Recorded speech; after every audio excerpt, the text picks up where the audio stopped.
Assalamualaikum warahmatullahi wabarakatuh. Perkenalkan, saya Cinta Rahim Rokan dengan NIM 23030124. Pada kesempatan kali ini, saya akan menjelaskan beberapa pertanyaan yang mana video ini dibuat untuk memenuhi UTS pada mata kuliah pengelolaan perkebunan. Mari simak videonya. Pertanyaan pertama, ada nggak nih di antara kalian yang tahu apa itu teori fusi?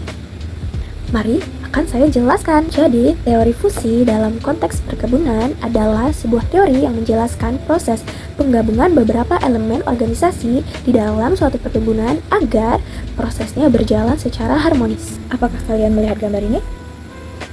Semua panah-panah itu terhubung. Yang pertama dapat kita lihat ada penyatuan sumber daya. Jadi, sumber daya ini tuh kita gabungkan menjadi satu wadah. Di dalamnya ada apa aja? Ada sumber daya alam, yaitu lahan. Tentu kita memakai lahan untuk membuat suatu perkebunan. Selanjutnya, sumber daya manusia, tenaga kerja. Kalau tidak ada tenaga kerja, tidak akan jalan perkebunan itu. Selanjutnya, modal yang paling utama. Dan ada teknologi, supaya perkebunan ini berjalan secara berkelanjutan. Yang kedua, ada integrasi struktural. Maksudnya apa? Pembentukan hierarki, pembentukan tugas-tugas. Jadi di dalam perkebunan ini ada bagian-bagian tertentu yang menjadi tugas atau tanggung jawab. Nah, misalnya nih, ada bagian pembibitan, ada bagian perawatan tanaman, dan ada juga bagian pengelolaan di perkebunan itu sendiri. Ketiga, ada sinkronisasi proses dan sistem. Maknanya, ini menyelaraskan antara SOP, yaitu apa? Standar operasional prosedur, agar seluruh departemen ini tuh bergeraknya tuh seirama. Misalnya nih, di lahan membutuhkan pupuk. Kita tanya dengan bagian penjaga gudang, ada nggak di gudang ini tuh pupuk yang diperlukan untuk di lapangan gitu. Jadi semua itu harus selaras. Yang keempat, ada adaptasi budaya organisasi. Maksudnya apa? Jadi di dalam bekerja dalam suatu perkebunan itu harus ada proses penyesuaian nilai-nilai kerja antara karyawan dengan manajemen. Tujuannya untuk menciptakan lingkungan kerja yang harmonis. Kalau harmonis kan enak ya kita menjalaninya. Nah, di bagian panah terakhir itu ada peningkatan sinergi dan efisiensi. Maksudnya tuh ini tuh hasil akhir, di mana penggabungan elemen-elemen sebelumnya dapat menghasilkan produktivitas yang lebih besar dibandingkan jika bekerja sendiri-sendiri. Jadi dalam usaha perkebunan kita harus ada organisasi dan di dalamnya itu tersistem. Misalnya nih, di lapangan ternyata dibutuhkan pupuk, tapi ternyata di gudang tidak ada pupuk yang dibutuhkan. Berarti kan itu tidak tersistem, tidak terorganisasi. Ada miskomunikasi antara mandor di lapangan dengan mandor di gudang gitu. Selain teori fusi, ada satu teori lagi nih, namanya teori sistem. Kalau ini ada yang tahu nggak nih? Nah, ini nih bagian dari teori sistem. Teori sistem ini memandang bahwa perusahaan perkebunan itu merupakan satu kesatuan yang saling bergantung dengan lingkungan internalnya serta lingkungan eksternalnya. Lingkungan internal itu maksudnya apa? Lingkungan internal itu terdiri dari perusahaan yang berinteraksi langsung dengan pemangku kepentingan utama. Apa aja itu?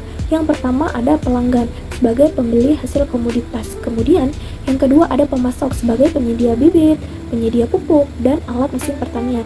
Yang ketiga ada sebagai pesaing. Maksudnya apa nih?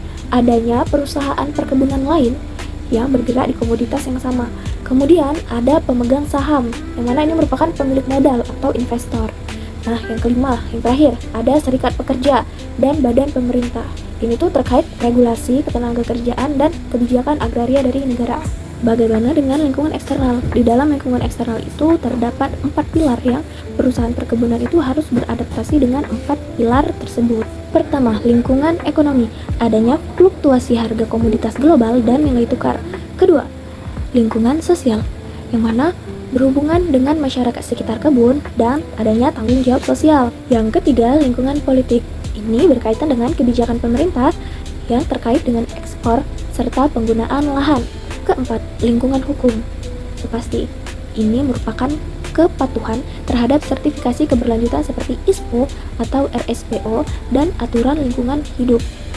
Kesimpulannya, teori fusi ini tuh berfokus pada bagaimana elemen internal itu dapat menyatu menjadi efisien agar usaha perkebunan ini tuh dapat berjalan dengan baik, sistem terorganisasi, kemudian berkelanjutan.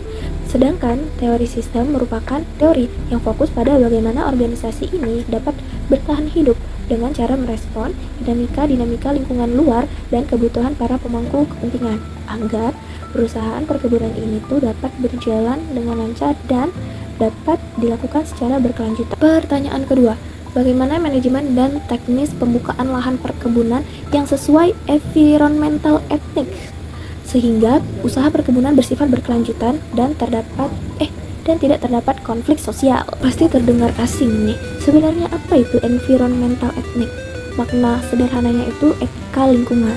Bagaimana sistem pembukaan lahan ini dapat berjalan sesuai dengan etika lingkungan? Jawaban saya di dalamnya itu ada dua aspek. Yang pertama ada aspek manajemen, yang mana berisi persiapan dan legalitas. Yang kedua ada aspek teknis, yang berisikan operasional di lapangan.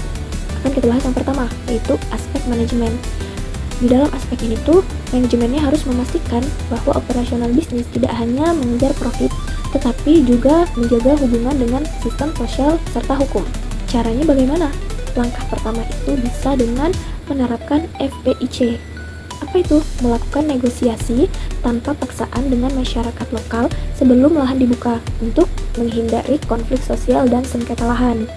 Langkah yang kedua, dengan analisis mengenai dampak lingkungan, atau singkatan itu AMDAL.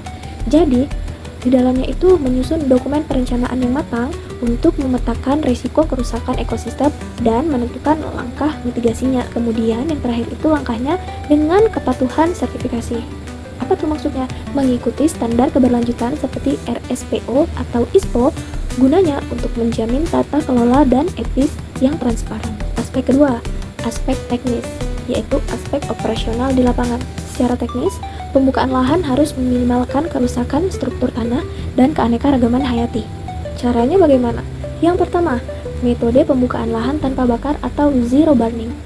Jadi, bagaimana kita membuka lahan yang baik? Dengan menggunakan alat berat, gunanya untuk membersihkan lahan tapi mencegah adanya polusi dari pembakaran, yaitu asap. Kemudian menjaga mikroorganisme tanah agar tetap hidup. Kedua, dengan konservasi area nilai konservasi tinggi atau HCV.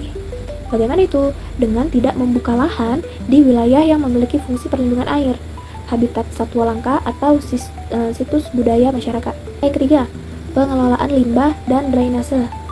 Dengan membangun sistem drainase yang tepat agar tidak terjadi erosi atau pencemaran sumber air warga sekitar. Kesimpulannya, dengan menggabungkan kedua aspek tersebut di dalam proses pembukaan lahan pada perusahaan perkebunan dapat menciptakan ekosistem bisnis yang berkelanjutan. Selain dapat menyatukan kepentingan pemegang saham, ini juga dapat menjadi pendekatan terhadap kesejahteraan masyarakat serta kelestarian alam. Sekian penjelasan saya mengenai pertanyaan-pertanyaan yang diberikan. Saya akhiri video ini dengan Assalamualaikum warahmatullahi wabarakatuh dan terima kasih.